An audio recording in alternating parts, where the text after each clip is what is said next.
Bienvenue au cours de Physique 2. Nous sommes toujours dans la partie qui concerne l'électrostatique. Nous abordons aujourd'hui la leçon numéro 5. Le titre est « Conducteur en équilibre électrostatique ». Voici le plan de cette leçon. Nous allons d'abord commencer par identifier ce que nous appelons isolant et ce que nous appelons conducteur.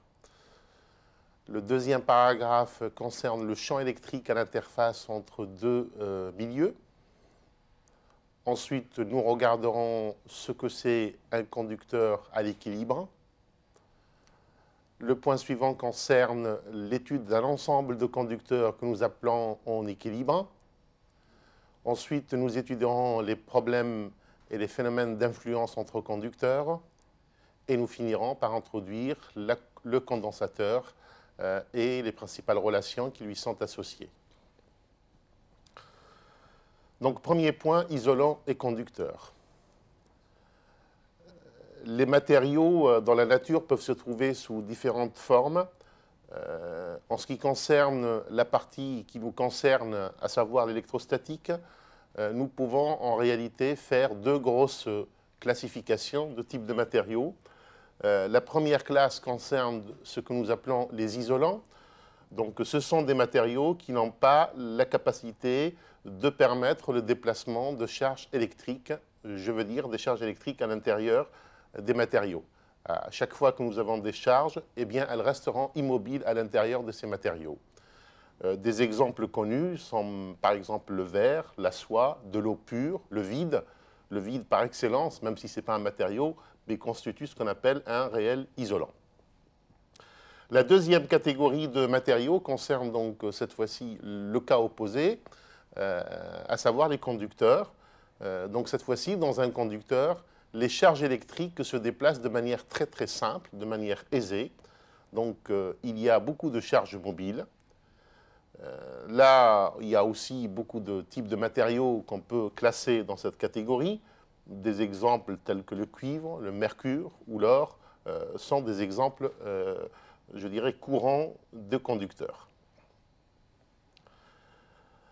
On va maintenant regarder le champ électrique lorsque on est à l'interface entre deux milieux. On va considérer que nous avons une interface entre deux milieux. Ces milieux sont pour le moment quelconques. Donc j'ai représenté ici de manière schématique cette interface. En dessous, nous avons le milieu 1, au-dessus, un milieu qu'on a noté 2, et puis l'interface est représentée par une surface S. Eh bien, on va avoir un champ électrique qui va régner, par exemple, dans cette situation. Ce champ électrique, il est présent dans le milieu 2, il est présent dans le milieu 1, et le fait qu'on change de matériau en passant du milieu 1 au milieu 2, eh bien, ceci va donner naissance à un certain nombre de conditions que nous allons essayer d'établir. Alors, on va, pour faire ce travail, distinguer entre ce qu'on appelle les composantes tangentielles, c'est-à-dire qui sont des composantes qui sont en tout point tangentes à la surface de séparation ou à l'interface entre les deux milieux 1 et 2. Alors, pour faire ce travail, on va exploiter les propriétés que nous avons déjà obtenues en ce qui concerne le champ électrique, et en particulier la circulation. Nous avons montré que la circulation du champ électrique sur un contour fermé est identiquement nulle.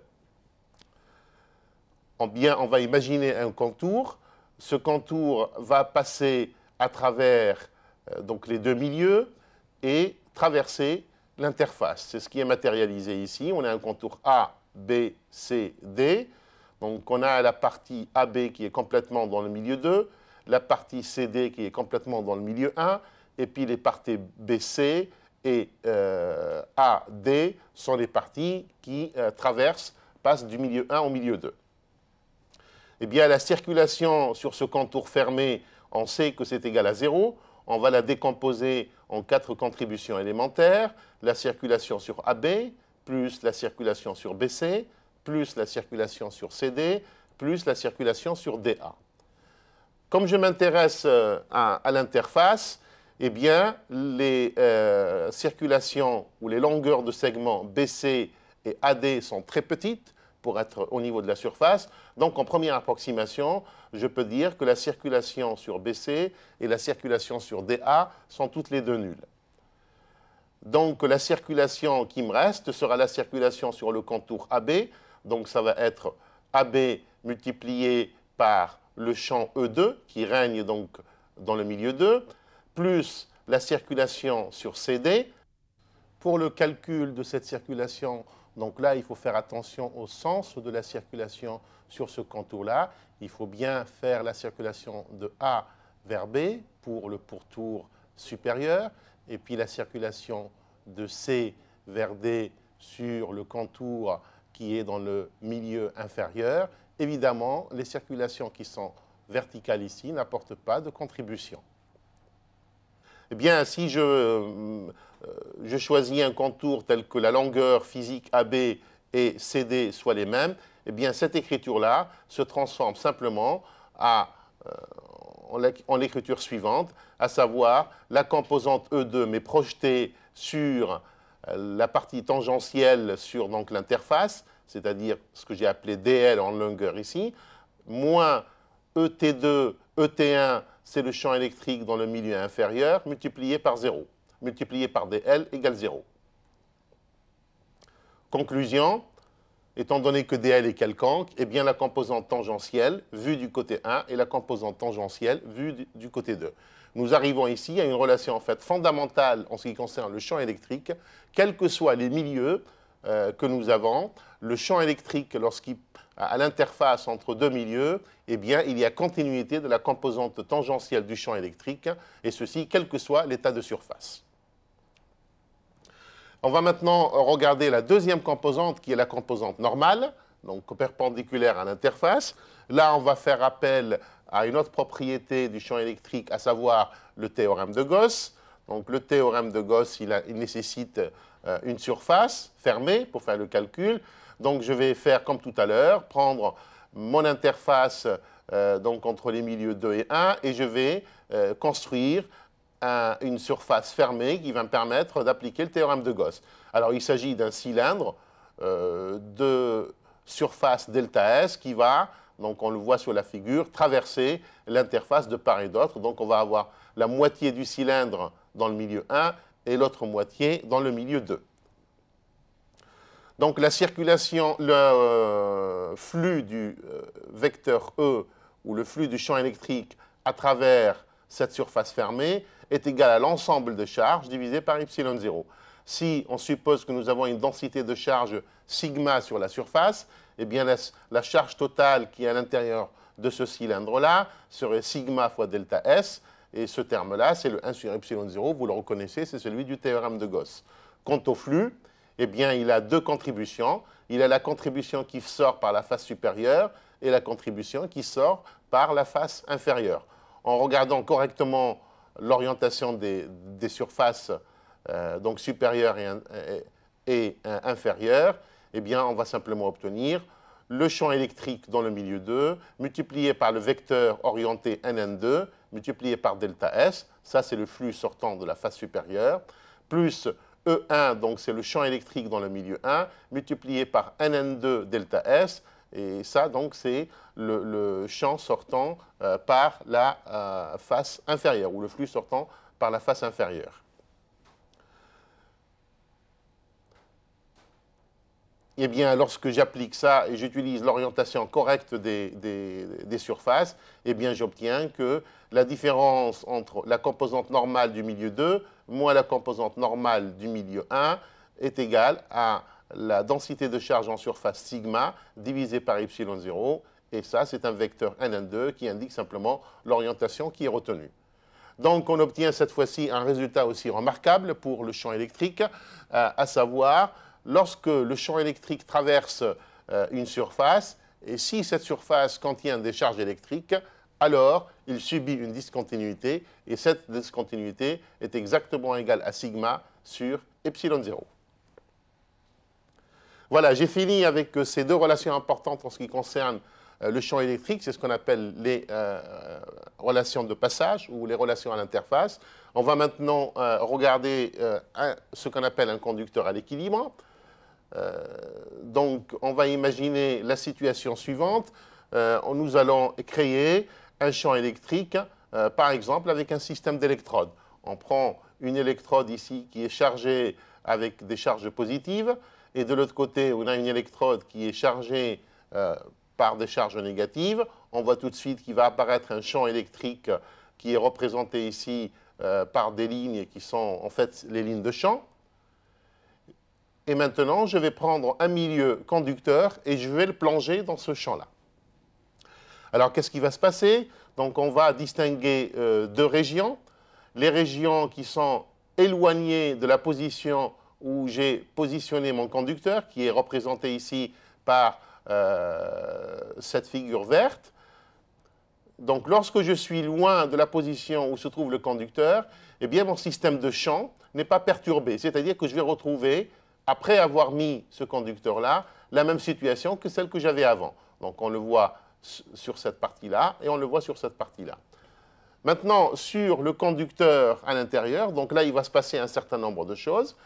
On va avoir des lignes de champ qui vont tomber sur le conducteur. Ces lignes de champ vont provoquer l'apparition de charges négatives. Or, mon conducteur est isolé d'un point de vue électrique, c'est-à-dire que sa charge totale est toujours la même. Eh bien, si j'ai apparition de charges négatives ici, j'ai apparition de charges négatives de l'autre côté. Et là, on revoit une propriété des lignes de champ. Les lignes de champ partent des charges positives pour atterrir sur des charges négatives. Et donc là, vous voyez bien, on a une ligne de champ qui part ici, qui atterrit sur le conducteur, là où il y a des charges négatives, une autre ligne de champ qui repart de ce conducteur-là et qui va vers des charges négatives également. Donc en fait, la mise de ce conducteur-là à l'intérieur d'un champ a provoqué une redistribution de charges. Lorsque cette distribution de charges ne bouge plus dans le temps, lorsqu'elle est constante, on dit que le conducteur est en équilibre. C'est la définition même d'un conducteur en équilibre. Alors on va voir ce que cela implique lorsque nous sommes ou nous avons un conducteur en équilibre. L'état d'équilibre est caractérisé donc par un état stationnaire. Stationnaire veut dire stable dans le temps, donc il ne varie pas, des charges électriques et du champ qui existera après la redistribution des charges dans le conducteur. Donc avant d'avoir mis ce conducteur dans le champ électrique, il avait une certaine distribution de charges à l'intérieur qui donnait naissance à un champ électrique à l'intérieur ou à l'extérieur du conducteur. Après la redistribution, je vais avoir une nouvelle combinaison de champs électriques et de charges. Et je retombe encore dans un état d'équilibre si j'atteins le régime stationnaire, à savoir que toutes ces quantités sont valables dans le temps. Alors, toutes ces quantités sont stables dans le temps. Ce qu'il faut aussi remarquer, c'est que cet état d'équilibre est un état unique. C'est-à-dire que quelle que soit la manière avec laquelle on va faire les choses, eh bien, si on part d'une situation géométrique initiale du conducteur et qu'on arrive à une situation géométrique finale, eh bien, quelle que soit la manière avec laquelle on va passer de la situation géométrique entre les points de départ et les points d'arrivée, eh bien, l'état final sera toujours le même. Je parle de l'état, c'est-à-dire distribution du champ électrique et distribution des charges à l'intérieur du conducteur. Alors justement, c'est quoi cet état-là? Eh bien, il est caractérisé par d'abord un champ électrique qui est identiquement nul. Le champ à l'intérieur du conducteur est nul partout. En ce qui concerne le potentiel, bon là on peut tout de suite le déduire, si le champ électrique est nul, il est évident que le potentiel est une constante. Ne serait-ce qu'en appliquant la fameuse relation E égale moins gradient de V, on voit tout de suite que si on a un champ nul, on a une tension qui est, ou une différence de potentiel qui est constante. Ça se traduit également sur une condition sur la densité de charge à l'intérieur du conducteur, elle est également identiquement nulle. Ça, c'est un calcul qu'on peut faire assez facilement. Si on admet que le champ électrique est partout nul, eh bien, si vous appliquez le théorème de Gauss sur n'importe quelle surface, aussi petite soit-elle, eh bien vous trouvez que c'est nul. Or, le second membre dans le théorème de Gauss n'est autre que la distribution de charge. Donc, autre résultat, la distribution de charge, elle est identiquement nulle à l'intérieur d'un conducteur. À la surface, que se passe-t-il? Eh bien, le champ tangentiel, pour les mêmes raisons que pour le champ intérieur, il n'est pas nul. Pourquoi? Parce que s'il n'était pas nul, et si nous avions une charge en surface, eh bien, elle se déplacerait. Donc, la seule manière pour éviter tout déplacement de charge en surface est que ce champ tangentiel soit nul. Le potentiel, donc, il est constant. C'est la même chose que le potentiel que nous avons à l'intérieur du conducteur. Le potentiel en surface est égal au potentiel interne, est égal à une constante. Alors, reste à regarder la composante normale du champ électrique. Alors, la composante normale du champ électrique n'est pas obligatoirement nulle dans ce cas-là. Pour déterminer sa valeur, eh bien, on peut appliquer une fois encore le théorème de Gauss. Pour ceci, il faut identifier toujours un volume. Donc là, j'ai identifié un volume élémentaire qui est représenté par un petit cylindre que nous avons au-dessus, ou plutôt juste à l'extérieur du conducteur, et qui continue de manière tout à fait arbitraire à l'intérieur du conducteur. Donc en appliquant le théorème de Gauss sur ce petit volume, eh bien, on voit tout de suite que la contribution qui pourrait venir de l'intérieur, c'est-à-dire de cette partie-là, est nécessairement nulle puisque le champ électrique à l'intérieur est nul, et il ne restera que la contribution venant de cette surface ici que j'ai appelée delta S. Or, cette surface ne fera intervenir que la composante normale du champ électrique, c'est-à-dire que si j'écris le théorème de Gauss, eh bien, je vais écrire que le flux de E à travers cette surface-là est égal à Q sur epsilon 0. Maintenant, je vais remplacer les différents termes par leur valeur. Alors, le premier terme, eh bien, c'est E fois ds. Et le terme qui représente la quantité de charge totale, c'est sigma fois delta S divisé par epsilon 0. Donc, conclusion, j'ai un champ qui est normal, puisque je sais que la composante tangentielle est nulle, il ne reste donc plus que la composante normale, et qui a comme valeur sigma sur epsilon 0. Il est orienté, on voit tout de suite, dans le même sens que la densité de charge en surface sigma. S'il s'agit de charge positive, eh bien le champ est orienté vers l'extérieur. S'il s'agit de charge négative, eh bien le champ est orienté vers l'intérieur.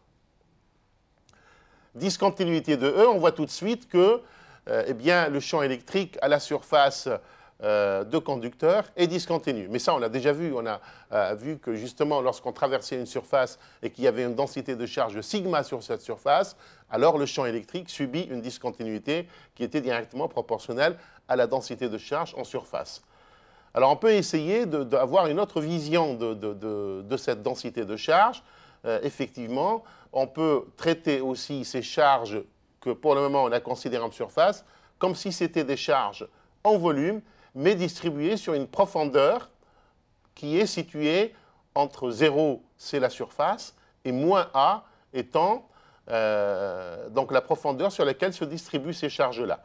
Et au lieu de travailler avec une densité de charge sigma, on va travailler une densité de charge ρ, donc en volume. Et donc la densité de charge delta Q comprise dans l'espace situé en profondeur à moins A jusqu'à la surface 0, avec une densité de charge ρ multipliée par delta S. Donc ça, on imagine que j'ai un cylindre qui a comme surface delta S, multiplié par delta Z. Et donc, lorsque j'intègre tout ça justement sur de Z égale moins A à 0, j'obtiens la quantité de charge totale. Donc, si je fais ce calcul-là, eh bien, je vais me rendre compte que je peux également exprimer ça à partir du théorème de Gauss. Donc, c'est ce qui est écrit dans cette relation-là.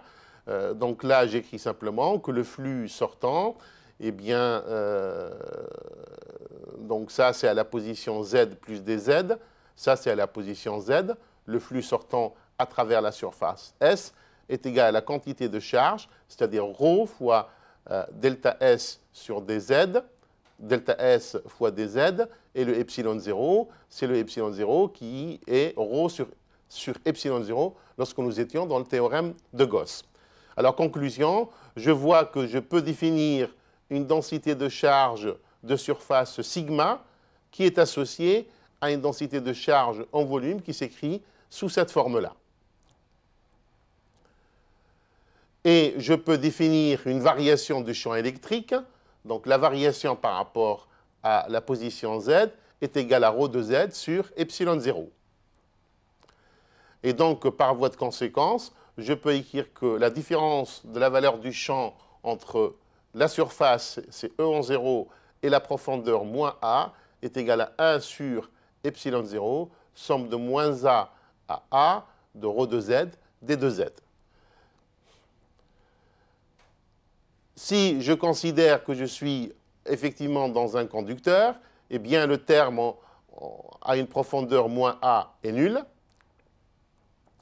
Et donc j'obtiens le champ en surface qui est égal à sigma sur epsilon 0. Alors la différence des raisonnements, elle est la suivante. Dans ce cas-là, le premier cas que nous avons étudié, nous avons supposé que la charge était uniquement en surface. Et donc le champ juste ici, au niveau de la surface, c'est égal à sigma sur epsilon 0. Il subissait une discontinuité pour s'annuler brutalement à l'intérieur du conducteur. Si je raisonne plutôt avec des charges en volume, eh bien en fait, j'ai une profondeur A qui est située entre la surface et une certaine valeur qui est certes faible, mais qui a une réalité physique. Et le champ, en fait, va s'atténuer petit à petit de manière donc pas brutale, donc de manière continue, entre la valeur sigma sur epsilon 0 à ce niveau-là et la valeur 0 lorsque je suis à la profondeur moins A. Alors ceci va m'amener à introduire ce qu'on appelle la pression électrostatique. Alors pour faire ce calcul-là, je vais imaginer que j'ai un petit cylindre, toujours correspondant à une surface delta S. Ce petit cylindre a une épaisseur d2z. Donc sur ce petit cylindre va s'appliquer une force qui n'est autre que le champ électrique multiplié par la quantité de charge. La quantité de charge dans ce petit cylindre, eh bien, c'est ρ fois delta S fois dz. Et le champ électrique présent sur ce cylindre, c'est E de Z. Donc l'élément de force appliqué sur ce petit cylindre-là est égal à E fois ρ fois delta S fois dz. Ρ, j'ai montré tout à l'heure qu'il était relié à la variation du champ électrique. Ρ est égal à epsilon 0 d de E sur dz. Donc je peux réécrire la relation initiale qui me donne l'élément de force en remplaçant simplement ρ par sa valeur. C'est ce qui est représenté dans l'équation qui est ici. Alors le d de z il se simplifie puisque j'ai un produit ici d de z également. Donc ensuite c'est du traitement simplement analytique. Donc ici, si je calcule la force totale, donc je somme toutes les forces exercées entre la position moins A et A. Donc il faut effectuer l'intégrale sur Z entre moins A et A. Donc c'est ce qui est écrit ici. Donc on fait sortir les termes constants, c'est-à-dire epsilon 0, delta S et le vecteur unitaire qui indique simplement l'orientation de surface. Et on voit apparaître, donc au niveau de l'intégrale, un E d de E. Donc lorsqu'on intègre, ça nous fait apparaître un E carré. Okay. Donc si je récapitule ces résultats-là, eh bien je vois qu'il apparaît une force qui est proportionnelle à sigma carré sur 2 epsilon 0. Le sigma carré venant ici parce que simplement j'ai le champ électrique qui était au carré dans l'expression précédente. Alors cette force permet de définir ce qu'on appelle la pression. On peut écrire que cette force-là est égale à une pression par unité de surface. Et donc, on définit ce qu'on appelle la pression électrostatique, qui est égale à sigma carré sur 2 epsilon 0. Donc, elle est proportionnelle à la densité de charge en surface. Vous remarquerez que cette pression est toujours dirigée vers l'extérieur, puisqu'elle est toujours positive, et ceci, quel que soit le signe de sigma. Que les charges soient positives ou négatives, cette pression a tendance à pousser toujours vers l'extérieur. Alors ça, c'est une expérience que vous connaissez certainement. Vous avez certainement vu lorsque des enfants jouent avec des bulles de savon, que les bulles de savon ont tendance à s'agrandir. Eh bien, on peut le comprendre. S'il y a la moindre charge électrique qui est dans l'air, qui se dépose sur ces bulles de savon, eh bien, elle va distribuer de telle manière à créer cette pression et à faire gonfler artificiellement les bulles de savon.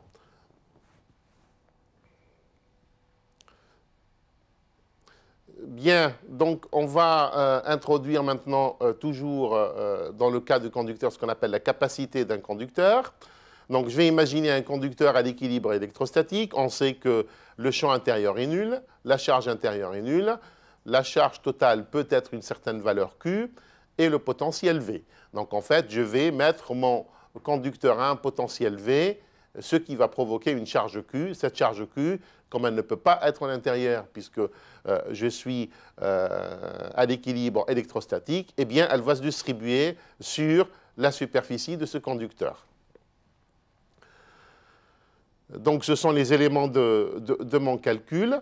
Bon, il est logique de penser que la densité de charge, et donc la charge totale, je parle de la densité de charge sur la surface, et donc la charge totale Q et V sont deux quantités qui sont tout à fait proportionnelles. C'est-à-dire que si j'augmente le potentiel, eh bien j'ai augmenté la quantité de charge totale sur le conducteur. C'est ce qui définit ce qu'on appelle la capacité d'un conducteur, c'est sa capacité à acquérir des charges électriques.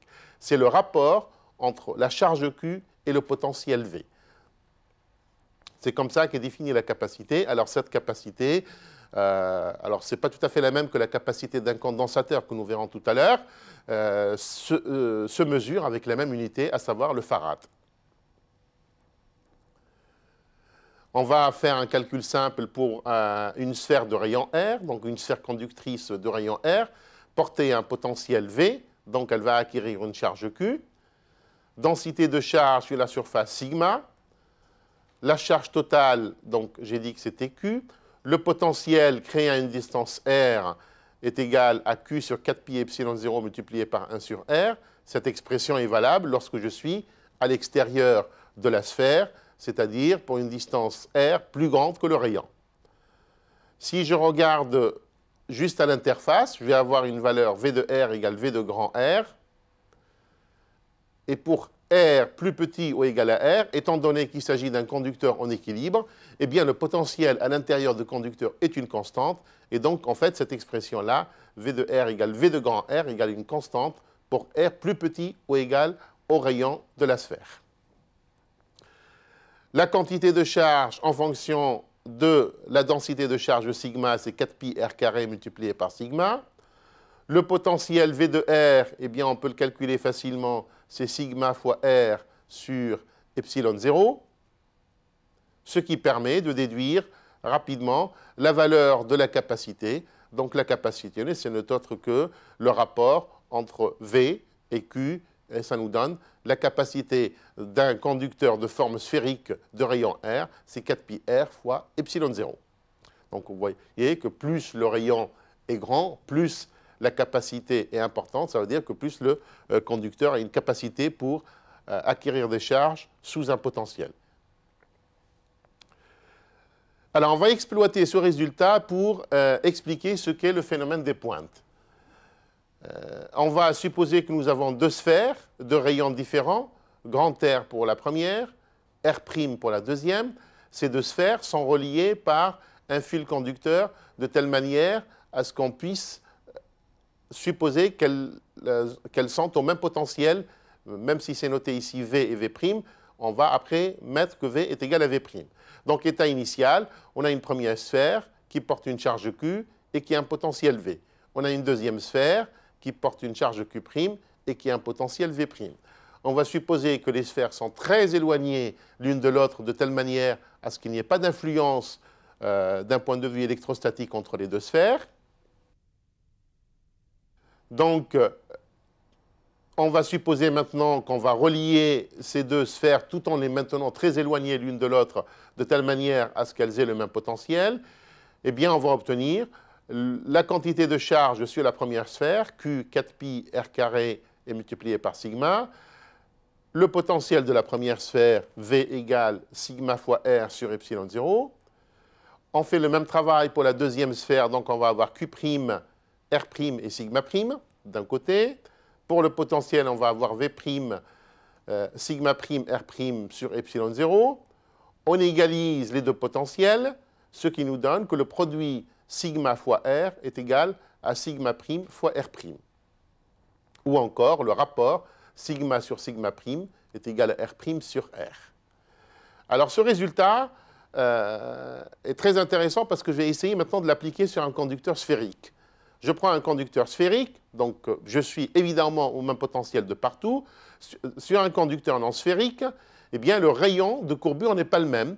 Donc on voit bien que sur les parties ici, eh bien, j'ai un rayon de courbure qui est petit, et sur les autres parties qui sont là, j'ai un rayon de courbure qui est grand. Okay? Par contre, j'ai le même potentiel de partout. Donc je vais avoir, a priori, la densité de charge sigma en un point sur la surface du conducteur va dépendre du point où je suis, puisque je n'ai plus la situation sphérique de tout à l'heure. Alors, elle va dépendre comment? Eh bien, elle va dépendre dans les rapports, en fait, des rayons de courbure. C'est-à-dire que je vais avoir, si je prends deux positions pour lesquelles j'ai un rayon de courbure R' et R, eh bien, dans ces deux positions-là, je vais avoir des densités de charge sigma et sigma' qui sont gouvernées par cette relation-là. En clair, sigma est d'autant plus grand que le rayon de courbure est petit. La densité de charge est d'autant plus grande que le rayon de courbure est petit. Donc cela veut dire que si vous prenez un rayon de courbure petit, donc vous arrivez à un effet des pointes, vous allez observer une densité de charge élevée. Alors c'est ce qu'on appelle l'effet des pointes, et ça c'est un résultat qu'on connaît. Le champ électrique est très élevé au voisinage des pointes. Alors, l'une des applications de ça, c'est évidemment le principe du paratonnerre pour attirer les charges électriques. On va maintenant regarder ce qu'on appelle le système ou un système de conducteurs en équilibre. Tout d'abord, on va voir ce que c'est le phénomène d'influence. Phénomène d'influence donc entre conducteurs. Je vais supposer que je pars d'une situation initiale où j'ai un conducteur que j'ai noté A qui porte une densité de charge, donc une charge qui donne naissance à un potentiel V. Donc ça va créer un champ dans l'espace avec des lignes de champ. Je vais apporter un deuxième conducteur B qui lui est isolé. Le fait que ce conducteur-là crée un champ électrique, eh bien, il va y avoir des lignes de champ qui vont arriver sur ce conducteur-là. Ces lignes de champ vont perturber la distribution de charge sur ce conducteur-là. Ce conducteur-là étant isolé à l'origine, donc sa charge totale est nulle, mais par contre, sa distribution va changer. En clair, il va y apparaître des charges négatives en face des charges positives de ce conducteur, et pour maintenir la neutralité de la charge totale, eh bien, ces charges positives vont apparaître de l'autre côté.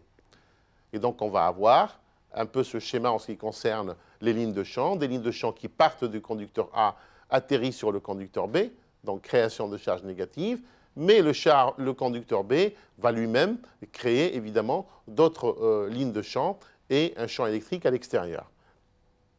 C'est ce qu'on appelle un phénomène d'influence entre les conducteurs A et B. Alors pourquoi on parle d'influence mutuelle? On comprend bien que eh bien, les charges négatives que j'ai créées ici eh bien, auront tendance elles-mêmes, par le champ qu'elles vont créer, à modifier la distribution de champ qu'on va avoir sur le conducteur A. Et ça, on le voit encore plus clairement si j'amène un troisième conducteur C. Donc troisième conducteur C, eh bien, il va aussi y avoir création de charges négatives et de charges positives. Donc, il va y avoir des lignes de champ qui vont venir tomber sur ce conducteur-là, donc création de charges négatives. Mais ce conducteur-là voit sa distribution de charges se modifier. Donc, lui-même, il va créer un autre champ qui viendra perturber le conducteur B et le conducteur A. C'est ce qu'on appelle un phénomène d'influence, c'est-à-dire qu'un conducteur va influer sur la distribution de charge qu'il y a sur un autre conducteur. On va passer par un régime qu'on appelle un régime transitoire, mais au bout d'un certain temps, eh bien, on va arriver à un état final qu'on appelle l'état d'équilibre. Donc, après le régime transitoire, on va aboutir à la situation suivante. Sur le conducteur A, eh bien, on va obtenir un potentiel VA et une charge QA. Le potentiel VB et QB sont relatifs au conducteur B. Et le potentiel VC et QC sont relatifs au conducteur C.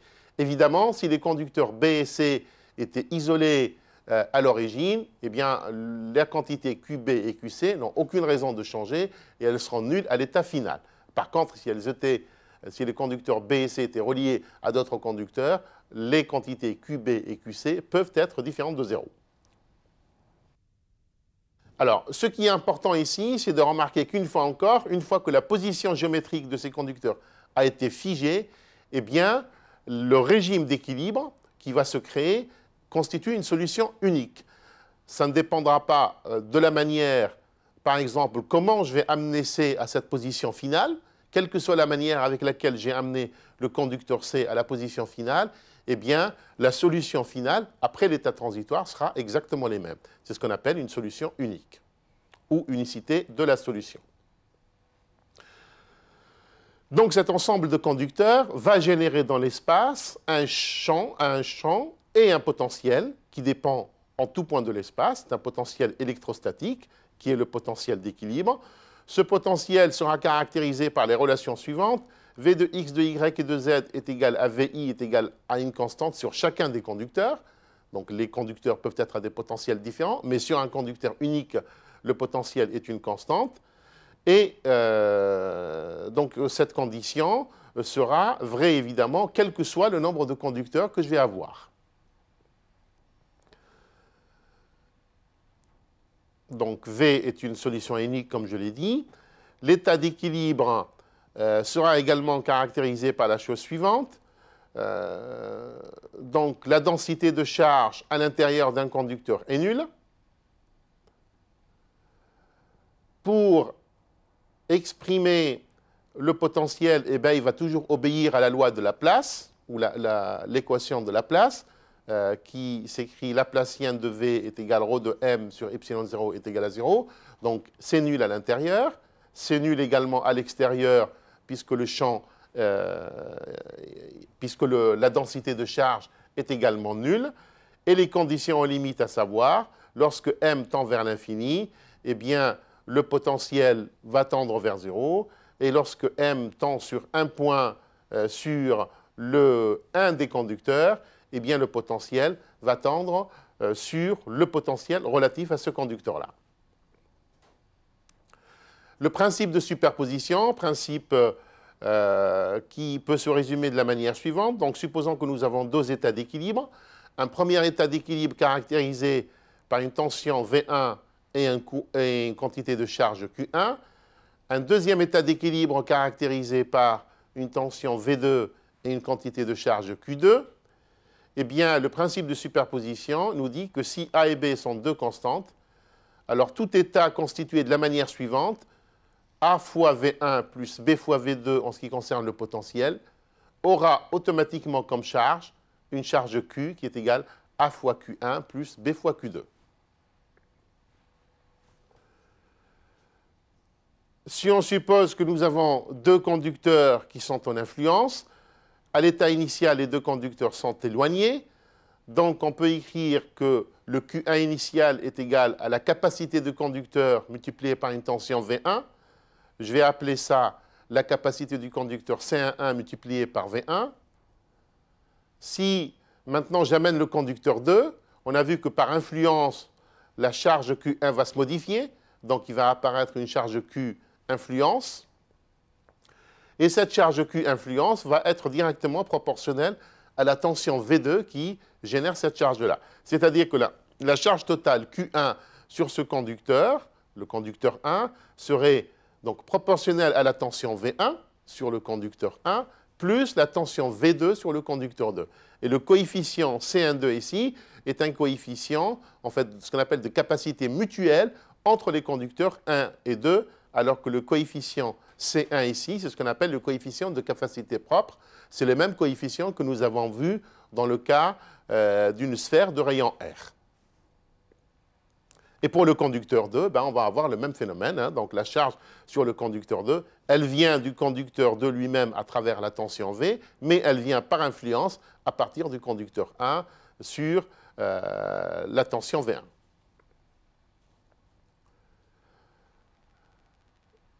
Donc, lorsque nous avons un système de conducteurs en influence partielle, on peut généraliser ce résultat-là, que la charge totale sur un conducteur, eh bien, elle vient de la superposition des charges créées par influence des différents conducteurs. Donc, on va avoir différents coefficients CIJ qui ont la même signification que les coefficients C1, 2, sauf que je peux avoir n conducteurs. Bien, donc pour terminer sur cette partie-là, on peut identifier donc deux types de coefficients de capacité. Nous avons tout d'abord les coefficients de capacité propres, qui sont donc les CII. C'est des capacités qui sont toujours positives. Donc lorsqu'on a une tension positive, elle crée sur le même conducteur une charge positive. De l'autre côté, nous avons des coefficients de capacité mutuelle.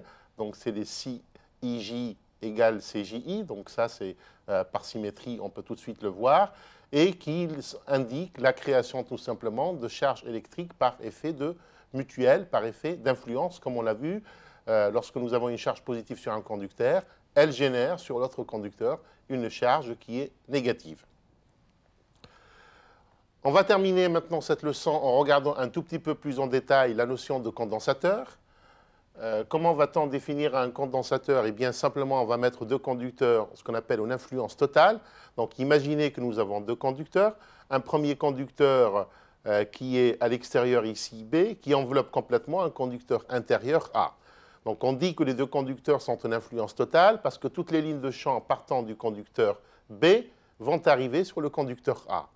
Donc, ça a comme conséquence, eh bien, c'est que si je regarde d'un point de vue ligne de force et tube de champ, eh bien, si je prends simplement un tube de champ, eh bien, la quantité de charge créée sur le conducteur est exactement égale à la quantité de charge créée dans l'autre conducteur avec opposition de signe. Si j'ai une charge positive ici, j'ai une charge négative de l'autre côté.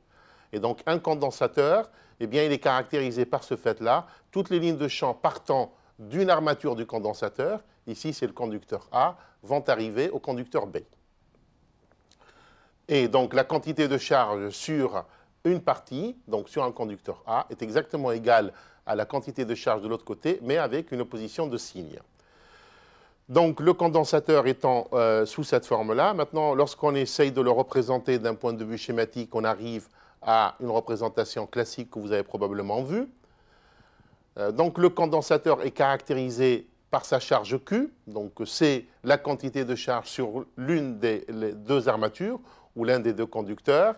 Eh bien, cette charge Q est directement proportionnelle, en fait, à la différence de potentiel entre les deux conducteurs, c'est-à-dire VA moins VB.